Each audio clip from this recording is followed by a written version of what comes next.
we've got an opinion commentary piece from the Wall Street Journal. Now, keep in mind, the Wall Street Journal has a readership of people that consume the Wall Street Journal across all political lines, okay? And the Wall Street Journal in this article is calling, or at least saying out loud, that maybe Caitlin Clark's civil rights are actually being violated. The Wall Street Journal just dropped a bomb that has everyone talking. They're saying the WNBA might actually be violating Caitlin Clark's civil rights. And the legal implications could completely destroy the league as we know it. This isn't just about basketball anymore. We're talking federal investigations, congressional hearings, and potential lawsuits that could change everything. Do you think the WNBA has created a hostile work environment for Caitlin Clark? So, the Wall Street Journal, you know, that little publication that only the most serious business people read, just published an opinion piece that basically said what we've all been thinking for months. Caitlin Clark's treatment in the WNBA might actually be illegal, not just unsportsmanlike, not just unfair, but actually against federal civil rights laws. The article was written by Sean McLean, and this guy didn't hold back. He's basically saying that the WNBA has created a hostile work environment for Clark, and that the league's leadership has been ignoring systematic targeting that could constitute civil rights violations. When the Wall Street Journal starts talking about your sports league like it's a discrimination lawsuit waiting to happen, you know things have gotten serious. Everybody's bragging about this 5-game winning streak. It is great. But Caitlin Clark doesn't get to play under these circumstances, where these girls are just going out there and playing basketball. That doesn't get to happen for her. Let's break down what they're actually saying here, because this isn't just some fan blog complaining about rough play. This is a major publication suggesting that federal agencies should get involved. They're talking about the Department of Justice, Congress, and even antitrust violations. That's the kind of language that makes sports commissioners wake up in cold sweats. The Wall Street Journal in this article is calling, or at least saying out loud, that maybe Caitlin Clark's civil rights are actually being violated. Is her right to a peaceful workplace, a non-hostile work environment, are those rights being violated by the WNBA? The article points out something we've all noticed, but nobody wanted to say out loud. Clark has basically done for the WNBA what Michael Jordan did for the NBA. Viewership, up 366% app engagement, up 613% merchandise sales, up 601%. These aren't small bumps. These are transformational numbers that have literally saved the league from irrelevance. But instead of protecting their golden goose, the WNBA has been treating Clark like she's some kind of problem they need to solve. And at the very least, there's a portion of this that says maybe WNBA leadership should at least have to go sit in front of some people and answer some very uncomfortable questions. Lord knows I would love to see that. Because Kathy Engelbert and Adam Silver, it seems to be nothing to see here. Please move along. Now, I've seen a lot of fans just come out and say, hey, they're assaulting her, it's battery, yada, yada, yada. It's like having the lottery winner in your family and then complaining that they're getting too much attention. The logic just doesn't make sense unless there's something else going on. Now, it talks about the fact that Caitlin Clark has basically done for the WNBA what Michael Jordan did for the NBA, right? Instead of protecting its transformative star, the league's leadership ignores the relentless targeting of Miss Clark, treating its greatest asset. Now, here's where it gets legally interesting. The article mentions that Clark has absorbed 17% of all flagrant fouls in the league, which is double the rate of her peers. That's not just bad luck or coincidence. That's a statistical pattern that would make any civil rights lawyer's eyes light up. When you can show disparate treatment with actual numbers, that's when discrimination cases start getting serious. Blow up on the internet because I fought someone. So just so sick. Honestly, it is funny. It is funny because for good reason. Yeah. Well, wasn't she? Yeah. Let me just tell people the story real quick because I don't think I've gotten to really tell my point of view of things. Yeah. Is like, you have seen players in our league try to toughen up Caitlin or Cece. For even when I wasn't on her team, I know the talks that Phoenix had in the locker room of no, we're gonna prove her, we're gonna show her what the W really is. You know what I mean? And like, I get it to a certain extent, and like every rookie comes to the league, that's how you're gonna treat them. But Right. there's just more for her. So it's her second year, and like now being on her team and like seeing it, I'm like, what are people doing? Like, actually, it's just too much, and Yeah. like it's just, I'm over. And if I'm saying it's too much, then it's probably. Sophie Cunningham, who plays for Phoenix, went on record saying, "The star player of the league is not being protected. That's not some random fan opinion. That's a professional athlete who plays against Clark, calling out the league's failure to protect her. When your competitors are saying you're getting unfair treatment, that tells you everything you need to know."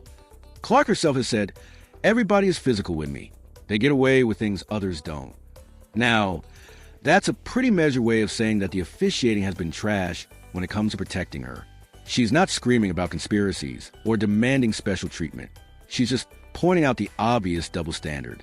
The injuries are what make this whole situation even more serious from a legal standpoint. Clark has missed 10 games, plus the All-Star game, due to injuries. And when she wasn't playing, the All-Star ratings dropped 55%. That's not just correlation. That's proof of how valuable she is to the league. When your absence costs the league that much money, and your injuries are the result of plays that wouldn't be tolerated against other players, that starts looking like negligence. That Aya Wilson made some comments about race being a huge factor in how Clark is treated, which opens up a whole different kind of legal worms. Under civil rights law, you don't need explicit discriminatory intent to prove a violation. If there's a pattern of disparate treatment that appears to be motivated by race, that alone can trigger federal scrutiny.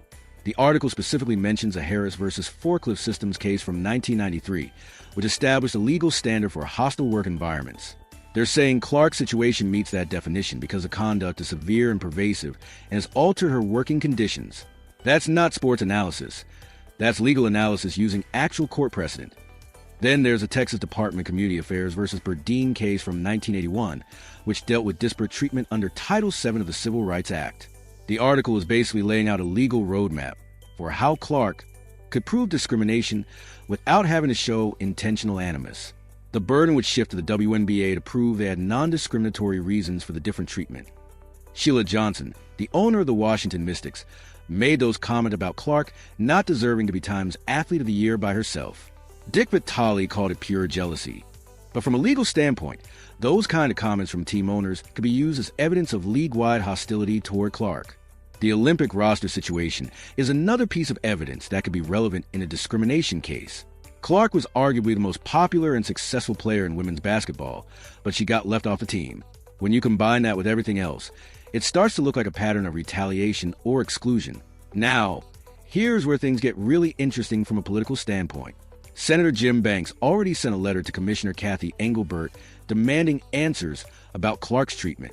When members of Congress start asking questions about your league's practices, that's usually a sign that bigger problems are coming. The article suggests that Congress should hold hearings and demand answers from WNBA leadership. Can you imagine Kathy Engelbert and Adam Silver having to sit in front of a congressional committee and explain why their biggest star gets treated like a punching bag? That would be must-see TV, and probably not the kind of publicity the WNBA wants. The Labor Department review suggestion is particularly serious because workplace safety falls under federal jurisdiction. If they found evidence that the WNBA was failing to provide a safe working environment for Clark specifically, that could result in real legal consequences, not just bad publicity. The Justice Department's Civil Rights Division getting involved would be even worse for the league. These are the people who investigate systemic discrimination, and they have the power to force real changes. When federal agencies start looking at your business practices, that's when lawyers start billing serious hours. But the nuclear option mentioned in the article is the antitrust and broadcast considerations threat. Professional sports leagues operate under special legal exemptions that allow them to function as monopolies. If Congress decided to reconsider those privileges because of how the WNBA treats Clark, that could fundamentally change how the league operates. The timing of all this is particularly interesting because we're seeing, in real time, how different the treatment is when Clark isn't playing. The Fever have been on a winning streak without her, and the level of physicality has noticeably decreased. It's like watching a controlled experiment in how much extra contact Clark normally faces. The article mentions that not a single player has been suspended for flagrantly fouling Clark, despite the documented pattern of targeting. That kind of selective enforcement is exactly what civil rights lawyers look for when building discrimination cases. When the same conduct gets punished differently depending on who the victim is, that's disparate treatment. The Marina Mabry incident mentioned in the source material is a perfect example. That wasn't basketball. That was a blindside hit that could have caused serious injury. In any other context, that would be considered assault. But because it happened to Clark in a WNBA game, it was just treated as a hard foul. The DJ Carrington play from last season is another example of how close Clark has come to career-ending injury. The article mentions she's a flagrant foul away from a career-ending injury, and that's not hyperbole. We've seen the plays. Some of them have been genuinely dangerous. What makes this Wall Street Journal piece so significant is that it's coming from a mainstream business publication, not a sports outlet with an agenda.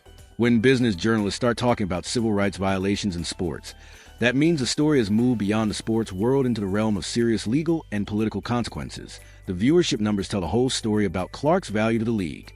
When she plays, people watch. When she doesn't play, they don't. It's that simple. For a league that has struggled with relevance and financial viability for decades, sabotaging your biggest draw makes no business sense, unless there are other factors at play. The merchandise sales increase of 601% is particularly telling because that represents direct revenue that wouldn't exist without Clark. She's not just bringing in TV viewers. She's bringing in paying customers. That makes the league's failure to protect her even more inexplicable from a business standpoint. The app engagement numbers show that Clark isn't just attracting casual viewers. She's creating actual fans who are investing time and energy in following the league. That's the kind of engagement sponsors pay premium prices for, and it's the foundation of long-term financial success. But instead of capitalizing on this unprecedented growth, the league has been treating Clark like she's the problem. It's like complaining that your lottery numbers came up because now you have to deal with all that money. The logic just doesn't compute, unless there's something else going on. The article's suggestion that federal agencies should investigate the league's internal communications is particularly ominous for the WNBA. Email discovery in discrimination cases often reveals the smoking gun evidence that proves intentional bias. If there are messages between league officials discussing Clark's treatment, those could be devastating in court. The comparison to what the administration has done with Title IX enforcement shows that there's precedent for federal intervention in sports. When the government issued warnings to over 60 schools about gender discrimination in athletics, that got everyone's attention. Similar action against the WNBA would be much more visible because it's a professional league. The antitrust threat is probably what scares league officials the most. Professional sports leagues depend on their special legal status to operate as they do. Without those protections, they'd be subject to regular business competition laws, which would fundamentally change how they operate. The suggestion that Congress should reconsider the WNBA special privileges is particularly serious given the current political climate. With Clark being such a popular figure and the evidence of disparate treatment being so obvious, this could become a bipartisan issue that politicians would want to address. The fact that this is all playing out in real time makes it even more compelling from a legal standpoint. We're literally watching the difference in how games are officiated when Clark is versus isn't playing. That kind of contemporaneous evidence will be extremely valuable in any legal proceeding. The article's conclusion that this could get very ugly and very public for the WNBA seems like an understatement at this point. We're talking about potential federal investigations, congressional hearings, and discrimination lawsuits involving the league's biggest star. That's the kind of scandal that could seriously damage the WNBA's reputation and financial prospects. What's really interesting is how this article reframes the entire Clark situation from a sports story into a legal and civil rights story. Instead of just talking about basketball, we're now talking about federal law, workplace discrimination, and civil rights violations. That's a much bigger and more serious conversation. The Wall Street Journal publishing this opinion piece also legitimizes the concerns that fans have been raising for months. When a respected business publication starts talking about your treatment as potentially illegal, that moves the conversation from sports debate to serious legal analysis. The Wall Street Journal just turned this whole situation into a potential federal case, and the WNBA should be terrified. Civil rights investigations, congressional hearings, and antitrust threats aren't just bad publicity. They're existential risks for the league. What do you think will happen next? Drop your thoughts below.